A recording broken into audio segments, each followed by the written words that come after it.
వరద బాధిత కుటుంబాలకు ప్రభుత్వం అండగా నిలుస్తుందని మేయర్ బొంతు రామ్మోహన్ అన్నారు. ఉప్పల్ నియోజకవర్గం ఉప్పల్ కాప్రా సర్కిల్లోని పలు డివిజన్లలో ఎమ్మెల్యే బేతి సుభాష్ రెడ్డి, కార్పొరేటర్లు, డిప్యూటీ కమిషనర్లతో కలిసి వరద బాధిత కాలనీల్లో పర్యటించి ప్రభుత్వం అందిస్తున్న 10,000 రూపాయల సాయాన్ని అందజేశారు. ఇంతటి భారీ విపత్తులో ప్రజలను తక్షణం ఆదుకునే విధంగా ప్రభుత్వం చర్యలు తీసుకుందని మేయర్ బొంతు రామ్మోహన్ అన్నారు. ముఖ్యమంత్రి కేసీఆర్, పురపాలక శాఖ మంత్రి కేటీఆర్లు తక్షణమే స్పందించి బాధితులను ఆదుకునేందుకు చర్యలు తీసుకున్నారని వివరించారు. వరదల కారణంగా ఉప్పల్ ప్రాంతం బాగా దెబ్బతినడంతో తనతో పాటు మేయర్, కార్పొరేటర్లు, అధికారులు రేయింబవళ్లు వరద ప్రభావిత ప్రాంతాల్లో అందుబాటులో ఉండి సహాయ, పునరావాస చర్యల్లో పాల్గొన్నామని ఎమ్మెల్యే బేతి సుభాష్ రెడ్డి తెలిపారు.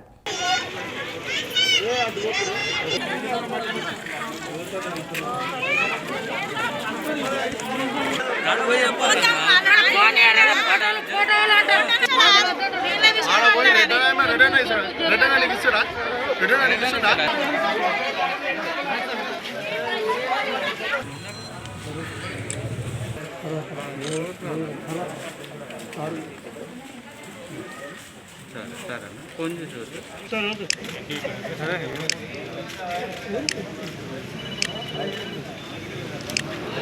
I know you are all busy. We are not.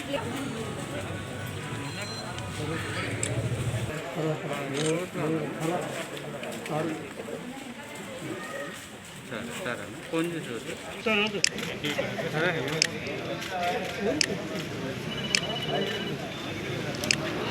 I know you are all busy. We are not blaming anybody, but we need a permanent solution for it.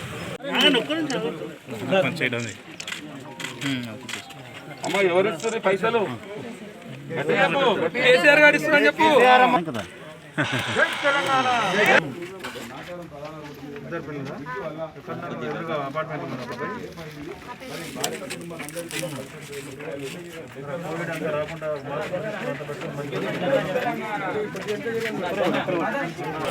తర్వాత